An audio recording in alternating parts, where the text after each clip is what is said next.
Hello दोस्तों, आज हम भौतिक विज्ञान फिजिक्स में न्यूटन के गति के नियमों के बारे में जानेंगे। न्यूटन के गति के नियम। Newton's law of motion. Newton का गति का प्रथम नियम। एक वस्तु अपनी स्थिरावस्था में बनी रहती है। यह सरल रेखीय गति से गति करती रहती है जब तक कि उस पर कोई बाह्य परिणामी बल कार्यरत न हो। इसे जड़त्व का नियम, लॉ ऑफ इनर्शिया भी कहते हैं।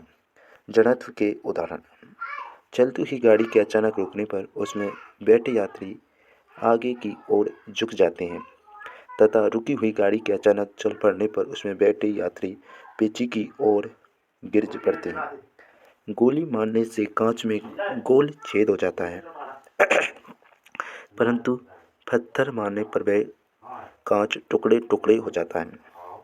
हथौड़े को हत्थे में कसने के लिए हत्थे को जमीन पर मारते हैं। कंबल गर्द लगे दरियों को लटकाकर जब डंडे से प्रहार किया जाता है तो धूल के कण पृथक हो जाने का भी यही कारण है। फल लगे पेड़ की डाल को जब हिलाते हैं तो उससे फल गिरने का कारण भी जड़त्व है। न्यूटन का गति का दूसरा नियम। किसी वस्तु में त्वरण इस पर लगे रहे परिणामी बल के अनुक्रमानुपाती एवं उसके द्रव्यमान के व्युत्क्रमानुपाती होता है।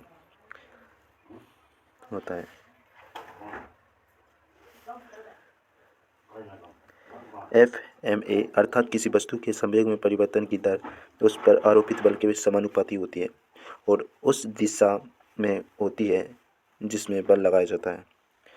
FAD उदाहरण: क्रिकेट गेंद को रोकने के लिए गेंद सही दांत को पीछे खींच लिया जाता है। न्यूटन का गति का तीसरा नियम, तृतीय नियम। प्रत्येक क्रिया की उसके बराबर तथा विपरीत दिशा में प्रतिक्रिया होती है। क्रिया एवं प्रतिक्रिया पृथक पृथक वस्तुओं पर लगती है। न्यूटन के तृतीय नियम के दैनिक जीवन में अनेक उदाहरण हैं, देखने को मिलते हैं, जैसे रॉकेट का आगे बढ़ना, कुएं से पानी खींचते समय रस्सी टूट जाने पर व्यक्ति का पीछे गिर जाना, बंदूक से गोली छोड़ते समय पीछे की ओर झटका लगना, ऊंचाई से कूदने पर चोट लगना, पानी में तैराक द्वारा आगे बढ़ने के लिए हाथों और पैरों से पानी को पीछे की ओर धकेलना, नाव चलाने के लिए पानी को पतवारों से पीछे की ओर धकेलना, वायुयान के प्रोपेलर के ब्लेड का वायु को पीछे की ओर फेंकना आदि। ये न्यूटन के 3 नियम कंप्लीट हो चुके हैं। अगर आपको न्यूटन के गति के नियम का ये टॉपिक अच्छा लगा हो तो like, share and subscribe. Thank you.